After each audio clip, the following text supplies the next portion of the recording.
अस्सलाम वालेकुम। वालेकुम सलाम। जब सिगरेट जला हुआ नहीं है तो उसको आप रख दें। नहीं, मैं सिगरेट बहुत पीता हूँ और यहाँ लिखा हुआ था कि अंदर सिगरेट पीना मना है। मैं जब बाहर जाऊँगा तो पीऊँगा। खैर, अगर इजाज़त दें तो बातचीत शुरू की जाए। जी जी फरमाइए। बातचीत है मौजूदा हालात पे। जी अब मौजूदा हालात पे जब मैं बात करूँगा तो आप बुरा मत मानिएगा। जी जी बिल्कुल ठीक है। अब मौजूदा हालात पे मैं पहली बात जो अर्ज़ करना चाहता हूँ वो ये है कि हिंदुस्तान अपना धर्म छोड़ के हर धर्मी पे उतर आया है। अगर आपका कोई जानने वाला हिंदुस्तान में है तो उसे फ़ोन मिलाइए और कहिए कि हमारे पास भी है। क्या है? अगर फिर सुनिए, अगर आपका कोई जानने वाला हिंदुस्तान में है तो उसको फ़ोन मिलाइए, बल्कि ये लीजिए, मेरे फ़ोन से मिलाइए, ये लीजिए और उनको मिला के कहिए कि हमारे पास भी है। क्या है? मिलाइए, मैं बताता हूँ। नहीं आप बताइए क्या है तो मैं बात करूँ। हमारे पास भी एटम बम है। कैसी बात है? और एक बात याद रखिएगा, ये जो हमारे साइंसदान हैं इन्होंने मुंह पोंछ के या मुंह धो के तौलिए से बम पोंछने के लिए नहीं बनाए। किसी भी वक्त मैं आपको बता रहा हूँ, खोपड़िया अगर फिरी तो बाबे आज़ादी पे खड़े होके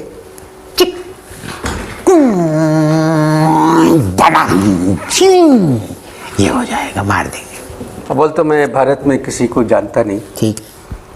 और मैं आपको एक बात बता दूं भाई। जी भाई। कि ये अच्छी बात नहीं है कि क्या? हमारे पास एटम बम है। और एटम बम इस तरह नहीं फेंका जाता जिस तरह आपने बताया है। इस तरह सिर्फ नारियल फेंका जा सकता है। तुम जैसे अनासिर की बातें सुनकर जो कलेजा है ना वो मुंह से निकलकर नथनों में घुसने लगता है। हैं? कितनी आसानी से कह दिया कि ये कोई अच्छी बात नहीं है कि हमारे पास एटम बम है। मैं सच्चा पाकिस्तानी हूँ जी, साफ बात कहता हूँ। तो मैं क्या झूठा पाकिस्तानी हूँ? मैं भी सच्चा पाकिस्तानी हूँ। सच्चाई मैं भी जानता हूँ। अभी 2 हिंदुस्तान के तैयारे जो हैं वो लाहौर की सरहद में, फ़ज़ाई सरहद के अंदर 4 किलोमीटर अंदर घुसे कि नहीं घुसे? जी घुस गए। घुसने के बाद उन्हें अंदाज़ा हुआ कि ओ हो हे भगवान, ये तो इनके पास भी एटम बम है। उसने कहा रमेश यहाँ से मुड़ चलो, और जनाब चले गए। भाई साहब अगर आप एटम बम का जिक्र ना करें तो बेहतर होगा। अरे आप बात कर रहे हैं, मैं तो आपको ये कह रहा हूँ कि अमेरिका जो है हमसे एटम बम मांग रहा है। किससे सुना आप? अब ये सब बेफर्की ना उड़ाओ, ये खुफिया बातें हैं, इनको खुफिया रहने दो। You are too little to know. ये बड़े पैमाने का काम है और अल्लाह का शुक्र है, मैं तो दाद देता हूँ अपने जिन्होंने बम बनाया डॉक्टर कदीर को कि इन्होंने बम कहीं पर छुपा दिया है, बम कहीं छुपा के रख दिया है, वरना अब तक हम दे चुके होते सनम। अपनी आप उम्र देखिए जी और अपनी गुफ्तगू देखिए। जी।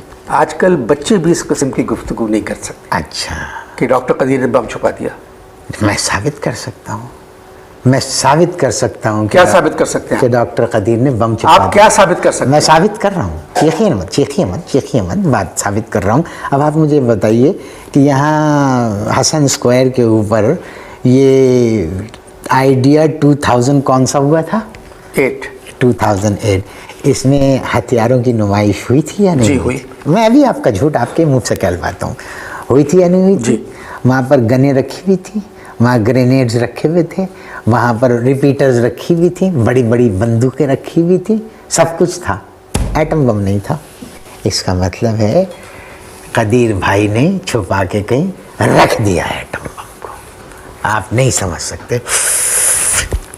जहाँ तक भारतीय जहाज़ों का दाखिल होना पाकिस्तानी सरहद में था वो एक टेक्निकल फॉल्ट थी।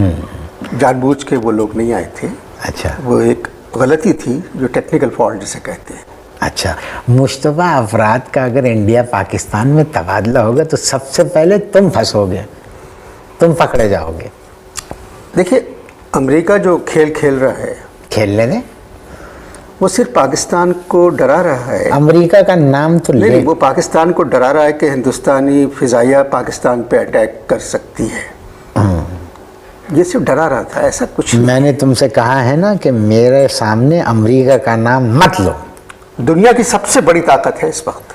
अच्छा ये बताओ कि ये इराक के जो सहाफ़ी हैं, इनका निशाना इतना ख़राब क्यों है? यानी 2 मारे खींच के एक भी नहीं लगा। और अब मैं तुमसे दावे से कहता हूँ कि ये इल्ज़ाम भी अब पाकिस्तान पे लगने वाला है। वो नहीं है कंडलीसा राइस, वो लगाएगी कि इस जूता मारने में, ये जो जूता मारने का वाक़या हुआ है, इसमें पाकिस्तान का पैर है। समझ में आई बात? पैर है क्या? हाँ, जूता चला ना, हाथ से मारते तो कहते हाथ है, अब जूता चला तो कहते पैर है। अरे भैया, ये उठाई वो है दहशतगर्दी। ये उठाई दहशतगर्दी क्या? क्योंकि सदर बुश को जूता उठा के मारा था सहाफ़ी ने। अच्छा, अभी मैं पढ़ रहा था अखबार में कि आइंदा से सदर बुश की कॉन्फ्रेंस में सहाफ़ियों के लिए जूते पहनकर जाना मना हो गया है। उससे अगली कॉन्फ्रेंस में सहाफ़ियों को कपड़े पहनने पे भी पाबंदी आयद हो जाएगी। और ऐसी प्रेस कॉन्फ्रेंस में सबसे पहले जाने वाले तुम होगे। आप मेरी बात मत मैं आप ही की बात करूंगा। क्यों आप मेरे सामने मैं क्यों आप जाऊंगा? बैठे, मैं आप ही की बात। मैं क्यों जाऊंगा? मैं आपके बैकग्राउंड को जानता हूँ, इसलिए मैं कह रहा हूँ। आप अपनी बात करें। हाँ, मैं अपनी बात कर रहा हूँ। और देखो, ये जो ओबामा है ना, ओबामा का भी जूते का नंबर है 10। मुझे नहीं मालूम। और बरतानिया के जो वज़ीर आज़म हैं, वो जिस घर में रहते हैं उस घर का नंबर भी है 10, जिसको 10 डाउनिंग स्ट्रीट कहते हैं। समझ में आई बात? तो इसका मतलब ये है कि जॉर्ज बुश साहब को चाहिए कि इसकी भी तफ्तीश करें, बरतानिया के वज़ीर आज़म की, जिसका नंबर 10 है। क्योंकि बुश ने कहा था the shoes is of 10 number.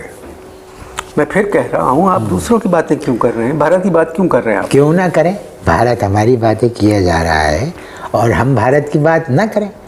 अभी तो वहाँ के वज़ीर आज़म मनमोहन सिंह ने, सुना है, ये क्लियर कट कह दिया है कि दोनों मुल्कों के वज़ीर आज़म एक टेबल पे बैठ जाएं तो कश्मीर का मसला हल हो जाएगा। गुफ्तगू के ज़रिए हल हो जाएगा। जी। ये बहुत अच्छी बात की उन्होंने। क्या है? पढ़े लिखे इस तरह की बहुत अच्छी बात की। अच्छा, इसका मतलब ये है, आप ये समझ रहे हैं, और आपका नुक्ता नज़र ये है कि ये दोनों वज़ीर आज़म जब बैठेंगे तो बातचीत के ज़रिए कश्मीर का मसला हल हो जाएगा। अब मुनसिर है क्या, बात क्या करते हैं? हाँ, मैं आपको बताता हूँ कि दोनों वज़ीर आज़म क्या बात